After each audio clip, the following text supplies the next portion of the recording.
Welcome to God's Table Talk, where real life stories and testimonies of faith are brought to the table.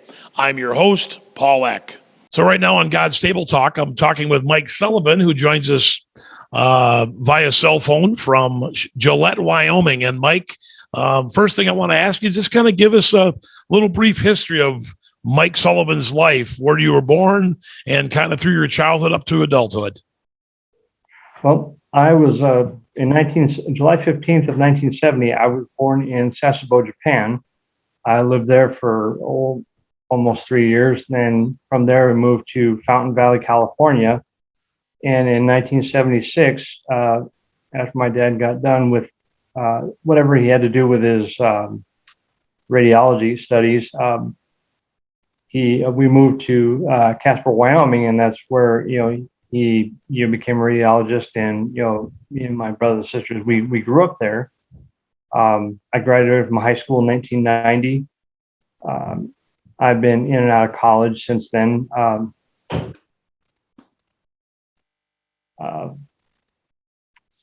you married? I was. Okay. And do you have kids? I have two kids. My daughter, Sarah. Sarah was born May 2nd of 2000. And she's almost 21 now. And then my son, Christopher, he was born December 31st of 2003. Okay. What do you do, Mike? What's your occupation? Well,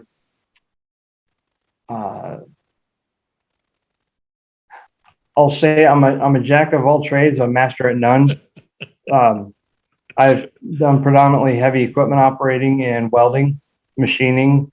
That's what I've recently gone to school for is manual machining and milling type machining. On the side, I've kind of turned a passion into a hobby, into a side business. Try and make some money. I sharpen knives. Those are all lost art forms, so to speak. Everything from pocket knives and kitchen knives to hunting knives to surgical knives to machetes to swords to woodworking equipment to clipper blades and scissors. You said that was a passion. How long has that been a passion for you? Well, I read the instruction booklet in Japanese back when I was in the day when I was fluent. I'm not fluent anymore, but I self-taught, learned in Japanese, and I've been doing it since I was about 10 years old. Wow. 10 or 11. Do you yourself have a large knife collection? No, not necessarily. I've got a couple, multi-purpose pocket knives and kitchen knives, and I'll sharpen machetes and sell them and give them to friends and so forth. Oh, but okay. I'd say probably 75 to 80% of the sharpening that I do is mainly kitchen knives, but I've done a lot of antique and historical blades as well. I think probably some of my favorites. I sharpened and restored a pocket knife for a lady. It was her grandfather's knife. It was early 1900s. I sharpened a 17th century samurai sword. Sharpened and restored it, and despite what it stood for, I got to sharpen and restore a genuine Nazi airborne SS dagger. Where the heck did you get that from, or who had that? A German antiques firm. They sent it to me. I sharpened it for them, sent it back. It was a lesson all by itself, but it was a neat experience to handle a part of history. You must be pretty darn good at it if you got antique stores sending you stuff that is of high value and they're trusting you with it. I'm uptight about perfection. And that's putting it mildly. Mm-hmm. Because when most people are sitting up nights, they can't sleep at night, they're reading books. I'm sharpening machetes. Okay. All right. So let's. It's kind of my go-to habit, moneymaker. Like I said, I sharpen for friends. If somebody has if somebody has a big job or a bunch of knives they want me to sharpen, like mom's kitchen knives, their wives' kitchen knives, and so forth. I do all sorts. Okay. Let's talk about your childhood a little bit. You said you were born in Japan, so I know that your father was in the Navy. Your mom and dad, did you go to church with them, or when did you get introduced to God or the Bible or Jesus? I became active, I'll say most active, when I became involved with a group in high school called the Fellowship of Christian Athletes. Okay. And what was the attraction there? Honestly, I can't describe it. I knew it was the right thing to do, to use the talents that God gave me to glorify Him. Okay. And do you remember a specific time when you got down on your knees or asked God into your heart, asked Jesus into your heart to forgive you of your sins? Not a specific time, no. There's, then we're talking about the early 1990, early 90s. That's, 30 years ago. I've had a lot of ups and downs since then. I'll say probably the one instance where, I was at a point in my life where I questioned His existence. Not necessarily doubting. I was, maybe a little angry at life, for lack of a better expression. And one night, I remember it was the night of November 2nd of 2016. I was in a rush. A friend of mine showed up. I was basically on my way out the door. I had 5 or 10 minutes before I had to leave to go to work. A friend of mine showed up who probably shouldn't have been handling firearms anyway. We went out to the shop behind my friend's person I was living with. Went out to the shop and started looking at we're gonna set up my friend's rifle and take a look at it. And as I was approaching the rifle, I was approaching the rifle on the table. I was going to walk around it, and my hoodie pocket caught the barrel, tipped it over, and so I've got the muzzle of this rifle resting against my side, and friend jumped over the table to grab it, to pick it up, and man, that's where he lit me up. Oh, he inadvertently pulled the trigger? Correct. Oh, and what happened? A lot of stuff happened. It happened very quickly. It didn't take long, but I made kind of a mess of things. I had to kind of pick myself up, walk around the other side of the table where I could grab my phone, called my friend who I was living with at the time, because the gentleman who pulled the trigger, he ran off and left. In that short amount of time, I was fading really quick, and I knew that I didn't have enough time to explain everything to a 911 operator. So I called my friend who was just across the lawn in his house. I told him to get out there and call 911. I was in trouble, and he did. And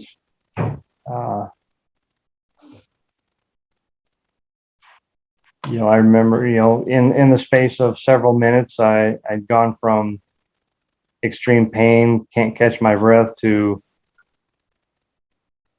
completely skipped the shivering and freezing. I'd lost my hearing. I'd gone colorblind. I couldn't see the puddle forming beneath me. It looked like gray pavement. And pretty soon the ambulance showed up. I got to the hospital, and there are a lot of strange things were going on. And for example, I'm told that there were only two people in that ambulance besides me, but from my point of view, there was not an empty seat in that ambulance. I got to the hospital. I heard a familiar voice, and it was the voice of my childhood best friend growing up, Dr. Rod Biggs. And I thought, oh, great. How am I going to explain this to my friend's little brother? Well, Dr. Biggs was on call that night in the emergency room, and the last thing I remember being shuffled down a hallway into a freezing cold surgery room. I remember, I remember feeling cold. I remember feeling completely petrified and scared because I didn't know if I was ever going to get to see my kids again. I didn't know if I was ever going to get to see my sweetheart again. I just didn't know. There's so many things that I didn't know, and I went to sleep taking what I thought was going to be my last breath, and lo and behold, the next morning I woke up at I don't remember the time, but I woke up the next morning in the ICU thinking, oh man, these are not the pearly gates. This hurts. And that's putting it very mildly. Yeah. What kind of rifle? What kind of rifle was it? It was a hunting rifle. So it was a bullet. It wasn't like birdshot. It was like a 30. It was a real McCoy. It was a real McCoy. Okay. Caliber, cartridge, not important. The important part is I woke up the next day, and when I opened my eyes and came to, my doctor was standing at the foot of my bed. Behind him was the EMT, who also happened to be a good friend of mine that saved my life that night. And that's when Dr. Biggs told me, hey, lost an awful lot of blood. I lost 2/3 of my large intestines. And I remember Dr. Biggs telling me, he says, lots of people have been injured, lost a lot of blood, should have bled out, technically speaking. But he said, no, he himself, as a doctor, he felt that the real miracle was how the bullet had passed within a centimeter of my descending aorta, gone around it, and parallel parked itself between my descending aorta and my spine. In other words, no explanation. Scientifically. Yeah, that's absolutely correct. Let's see. You got a cat or a dog? Yes. Yeah, I saw that. I figured it must be a cat. That's usually the trick for a cat, is to spray them with it and to get them out of there. You talked about the things you were, were you breathing your last breath? Can you kind of describe what you were feeling other than thinking that? I mean, was there a peace? Was there any kind of like where you were going to, or where you thought you might be going to?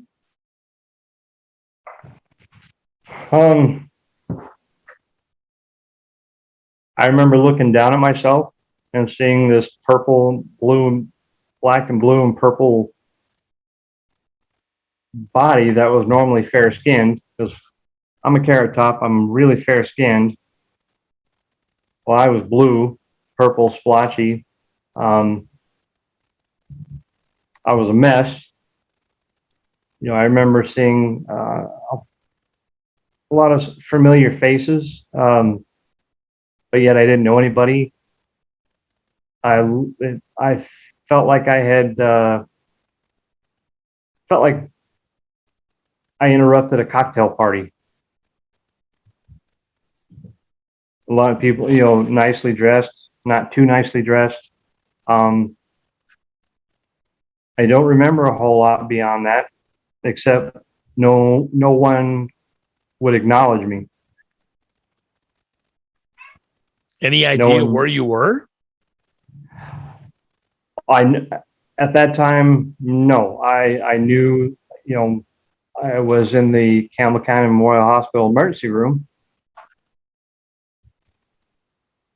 Beyond that, no. I don't remember a whole lot. I can't really describe what was going through my head at the time. Like I said, I just know that the next morning I woke up,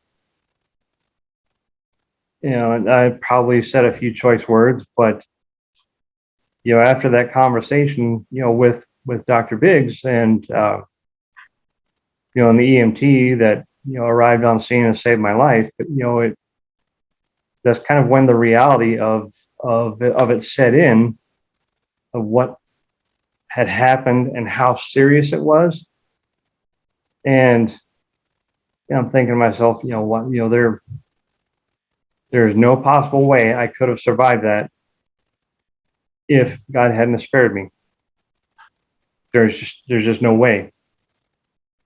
So I'm guessing you got a deeper or started to dig deeper into understanding God, understanding Jesus, and the whole thing after that. Is that correct? I didn't have anywhere to go. I felt like I was at a place where I had finally been reduced to nothing in my book. I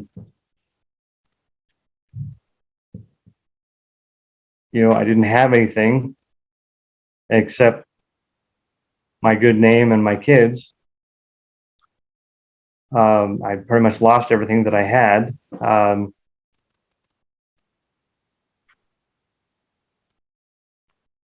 I received a lot of good help from a lot of good people.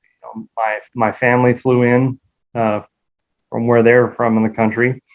And they looked after me for about a week or so. And then after my family, everyone flew home. I had coworkers, people from work, bosses, supervisors.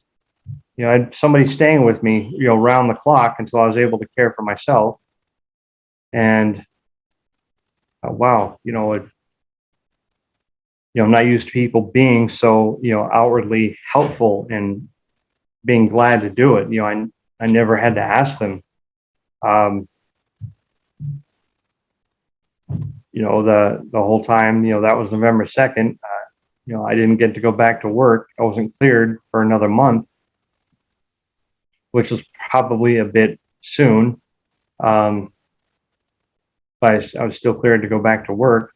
That whole time I was down, we're talking over a month, almost, month and a half. People I worked with, my employer, I worked for Smith's grocery store, more affectionately known as Kroger in the eastern part of the state, or central. I don't know if you're familiar. Yep. Um, my bosses, they wouldn't let me pay for any of my groceries, any of my necessities. They took care of all of them. If I needed something, they got it for me. They made sure I got to every doctor appointment, changed every bandage, got me rides to and from school when I could start going again. Somebody even bought me a brand new pair of shoes. I don't remember mentioning to anyone that I needed a new pair of shoes, but here I was with a nice pair of Merrill shoes that showed up on my doorstep. And no one wants to take the credit for that one. But again, it's just one of many acts of kindness that I was showed, people taking care of me and looking out for me. And, it became obvious, again, I've got no place to go, nothing I can do. There's thinking to myself, how on earth am I going to be able to pay all these people back? And it became clear that it wasn't going to happen. There was no possible way, no humanly possible way that I could pay everything back. That,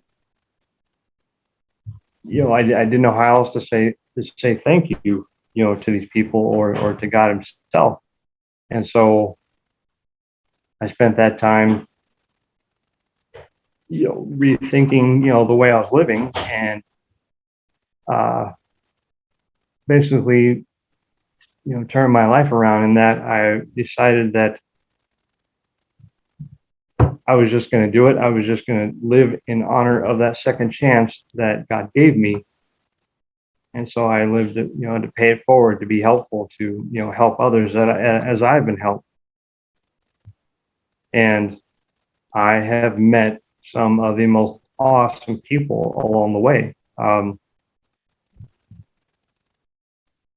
And, healing, was a difficult process, real difficult, not just physically, but mentally and spiritually. Because here I was, I competed in, Olympic small bore shooting. I was an Olympic hopeful back in the early 90s. Competing at a very elite level in shooting. I even went on to compete professionally in long range sniper competitions. I didn't miss much. I never made many mistakes. And I'm thinking to myself, geez, how do I explain this thing that just happened? From the outside, it looks like, hey, that's one of those things that never really happens. Something must be going on with Michael. No, it just, I didn't know how else to explain it. It happened, and I wanted to move past it and move forward.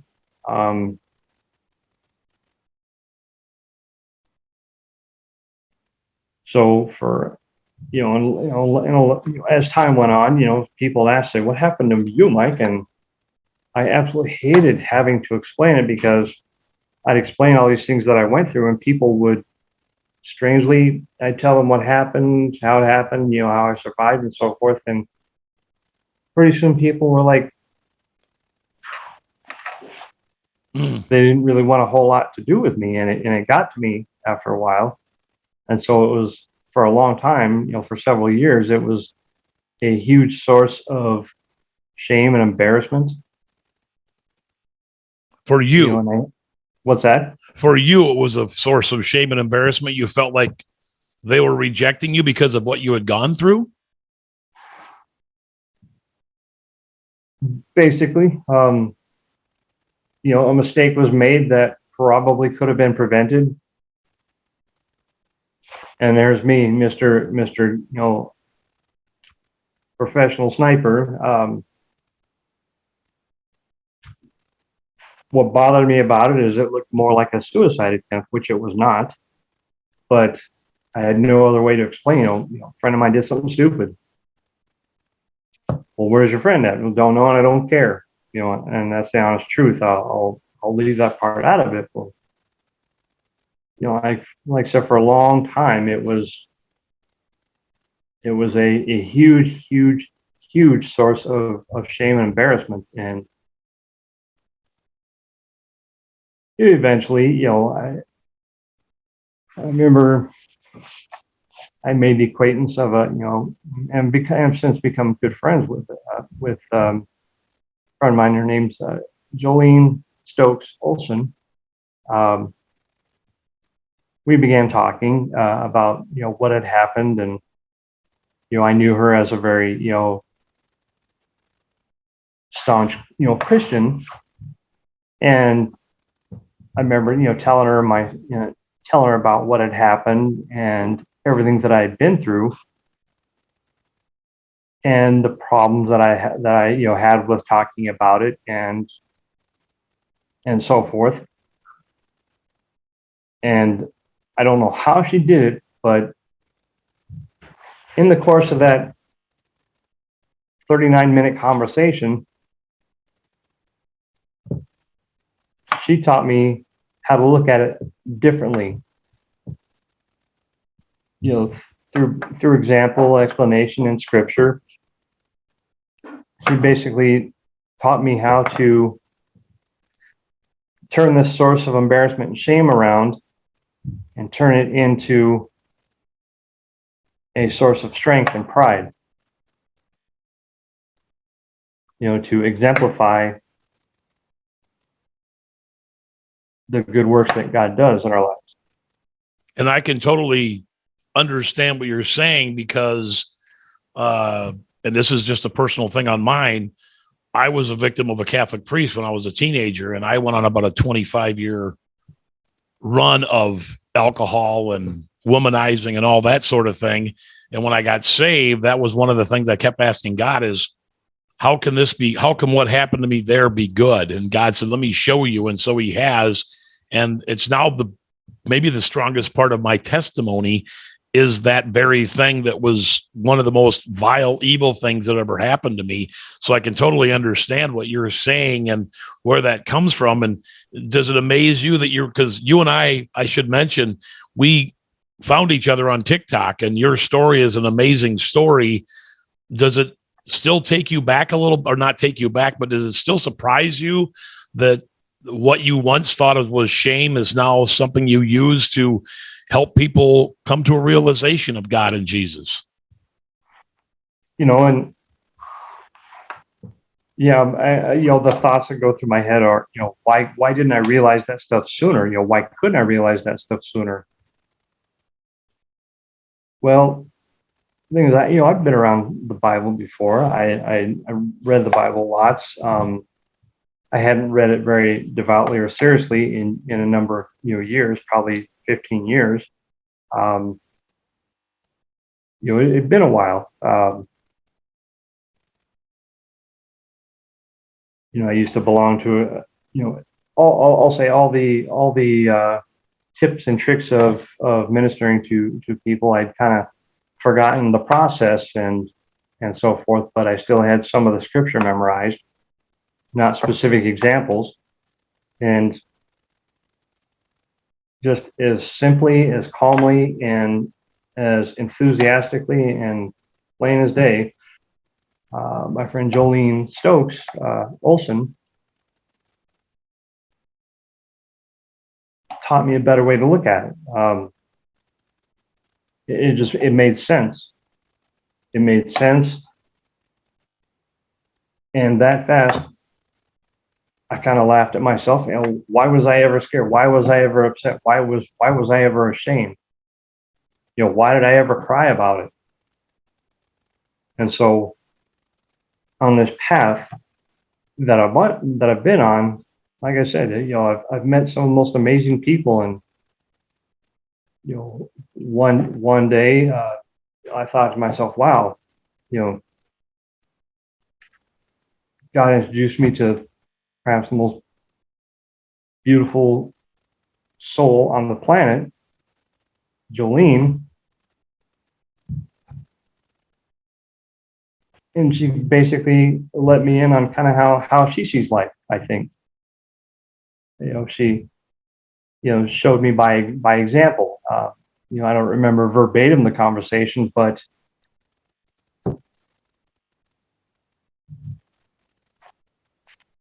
in that 30-minute conversation, taught me how to flip it and have it work for me and with me instead of against me. Have you accepted the fact that what happened to you, God allowed it to happen because he's got you in a place where he needs you now? I don't remember the exact scripture, but in Exodus 19:26, I think. Like I said, I wish I could, quote right off the top of my head. I don't have my book in front of me. Yeah. But, where, I believe I was put here for this purpose. I do now. I was put here for this purpose, to share what God had done for me. And obviously Jolene was put there for that purpose as well. I believe so. I believe so. And she's been the best of friends. And you know, I can speak from personal experience that sometimes all it takes is the right encouragement from the right person in the right way, and it's like that random act of kindness. That smile or compliment you gave somebody might have been frivolous to you, but chances are you probably turned their life around. Yeah, we never know. Let me ask you, go back to that conversation. Was it a purposeful, like when I'm going to meet with Jolene, or she was like, I'm going to go meet with Mike, and it was set up, or was it something that just happened? No, like I said, we hadn't, we'd only, for obvious reasons, like, hey, I asked, can I tell you about this stuff? Yeah, sure. And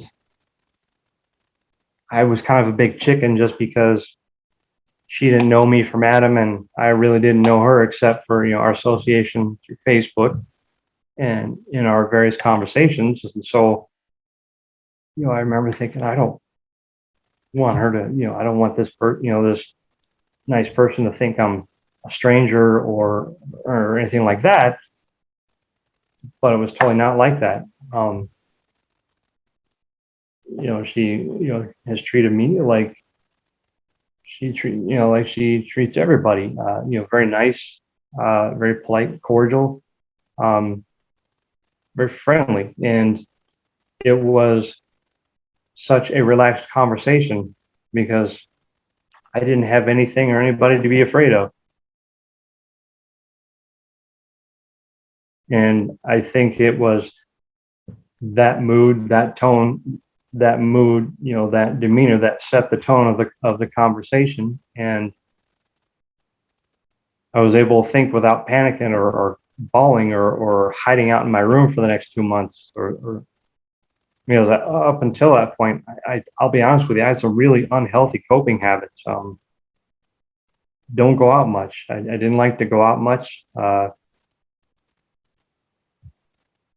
Didn't, for lack of a better expression, I was afraid to go out. I didn't want somebody I knew to see me and start asking me about what happened or, why they hadn't seen me in a while. And, sometimes I wouldn't leave my apartment for weeks or months on end. So now how has that changed now? Bring us to present day. What do you like now? I'm having a bad day. Well, there's not a lot I can do because I'm unemployed at the moment. But aside from my knife sharpening, I've got some opportunities that I'm kind of waiting on. But every day, I get out, I go for a walk or go for a bike ride. Spend time with my son. When he's not out doing teenager stuff, I spend time with my son, hang out with him, chat with him, watch movies. I go ride my bike, talk with my friends, socialize. For several years, Facebook and Messenger was pretty much my only means of communicating or associating with people. And nowadays, I'm probably not the biggest fan of big, huge, busy places, but every day I try and get outside and do something, and I don't have that fear anymore. I've been able to put it behind me. All because of one simple conversation from somebody you met on Facebook. And I'd be lying if I said it differently. I think I think it points to something that we sometimes forget about, and you mentioned it. sometimes that simple thing that we think is insignificant that we do for somebody could be something that changes their entire perspective or their entire life. Agreed. And I think that, as for me, that I feel following that example is my moral obligation, to do for others as was done for me. I found it interesting, or find it interesting, because you talked earlier about your love of sharpening knives, and it started at a very early age. There's a very strong scripture about iron strengthening iron, which is what Christians are supposed to do, to help each other and to strengthen each other. Do you find a parallel there, or do you find, let's say, something biblical or spiritual about sharpening knives? I can tell you how my perspective is, because I'll be honest with that too. My father tried to constructively put my nervous energy as a young kid with ADD, tried to put it to work constructively and teach me something about woodworking. I could have cared less about what my father said about woodworking. I was more possessed with, gee, I want to make that thing sharp. I'll admit, I've gotten pretty good at it. If you should ever meet my friend Jolene someday, I'll ask her how sharp her knife is. I look at it like this, it's my go-to habit. If I'm having a bad day, I go sharpen. If I need to make some money, I'll go sharpen. If I need to think, I'll go sharpen. If I need a break, just want to clear my head, I'll go sharpen. And when I sharpen something, it's, that's my time, my personal time, my time out. I use that time to devote myself to the perfection of what I'm doing. And, oh, sure, I can make a knife sharp, and you probably wouldn't know the difference between a sharp knife and a sharp knife, if that makes sense. That makes sense. In other words, when I give a knife to somebody, for me, it's a statement of gratitude and respect. And for me, sharpness is a direct measure of respect. In other words, I'll say, for someone who knows me and knows, the kind of expectations I have on myself, and when I'm working on something like sharpening a knife, they're the first people to know. If I hand them a knife that is sharp, but in other words, they're going to know that if I sharpen it, they can know by feeling that edge and feeling it. The first thing they'll do is say, "All right, Mike, what are you trying to pull on me?" Because every knife, from my butter knife to my steak knife to my pocket knife to my machete to my sword, I can even my friend's lawnmower blade. I shaved my beard with a lawnmower blade last summer. I use that perfection, that drive, that attention to detail to make something perfect as an example. And for me, like I said, when I give somebody like a knife or a machete, I like to call it a camping tool more appropriately. It sounds better than machete, but I sent one to Jolene, and every part of that edge is so smooth and sharp and distortion free, mirror finish. It's as sharp as, or sharper than, a scalpel. You can shave with it. You can chop down a tree with it, saw logs with it, slice up a roast with it. It's sharp enough it can do anything. So for me, when I do that, it's like using the talents that God gave me to the best of my ability. And my refusal to accept any less than my best. if that makes sense. No, it makes complete sense, because I think you see it. I think a lot of people really struggle with, what is God's mission for me? What am I supposed to be doing for God? And I often tell them, what is your love? Because God created you. He put this love, like for you, of sharpening things in. That's what he designed you. So it's really it's a mission for you, and a way of showing not only respect to the person you're doing the sharpening for, but I think also showing respect to God, because he gave you that ability and you're doing it to the best of your abilities. Quite possibly. I don't know that I feel that that's my mission in life. It's one of those things that I'm good at, but most days I don't fully grasp what my specific mission is. But I know that I could spend the rest of my life searching for that reason, and not ever find out what it is. But I could spend my life searching for that, and it would not be a wasted life. Have you ever done work for somebody and then you've gotten into the conversation about God or anything? Not around work, not around these parts. I wouldn't do that, but off work and in church and stuff, Sure. Amongst friends, across the country and abroad and so forth. Yeah, I often have discussions about it. Like,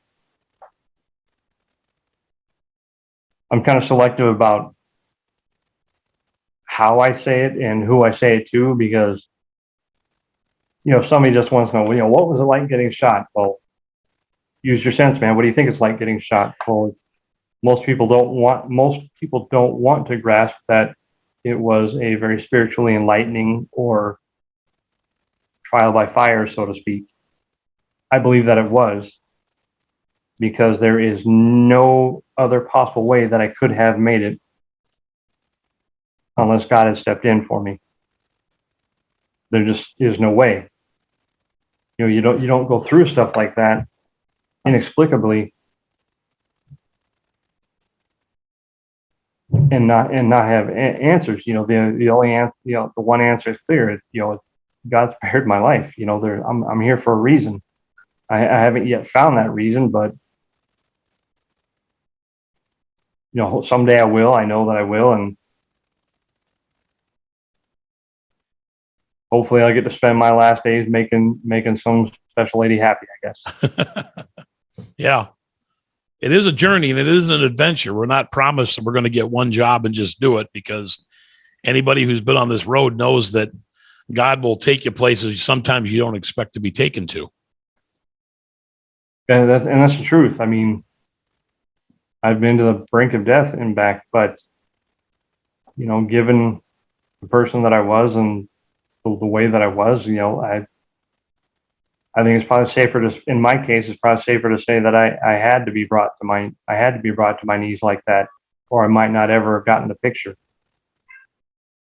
So if I said, if you had to do it over again, would you? Yes. It brought you where you were? Yes. Honestly, I would take any one of those instances over catching the flu, if that makes sense. Yeah. The flu is such a horrible experience for me. So was the coronavirus. I got that a year ago, and it was the most painful experience of my life.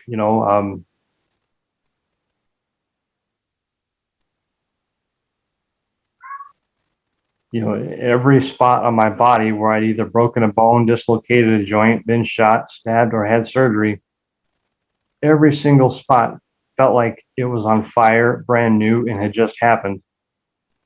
And it was a scary thing. It was a real scary thing. Like, I was probably more afraid of not making it after catching the coronavirus than I did after I got shot. Okay. Well, Mike, go ahead. it was a very scary, it was very, very painful experience. But again, I think, okay, all right, this is where I need to get to work. This is where God's trying to teach me something. I need to stop, think, listen, breathe, pray, and keep praying, and don't stop. And one day, it just, wasn't overnight, but eventually, got through it, and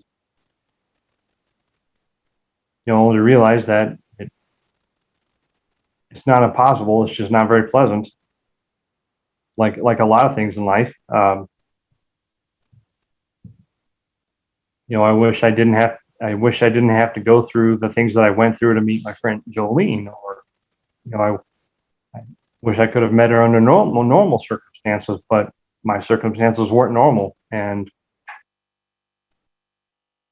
honestly, I thank God for friends like her every single day. People like the people I worked with at Smith's. Friends like Jolene and my boss and my coworkers. You can't put a price on those people. Blessed be the God and Father of our Lord Jesus Christ. According to his great mercy, he has caused us to be born again to a living hope through the resurrection of Jesus Christ from the dead. 1 Peter chapter 1, verse 3. Thank you for tuning in to God's Table Talk. Remember, you can listen to the podcast on Apple, Spotify, and Anchor, and you can watch the full interview on YouTube. I'm your host, Paul Eck. Be blessed, but more importantly, be a blessing.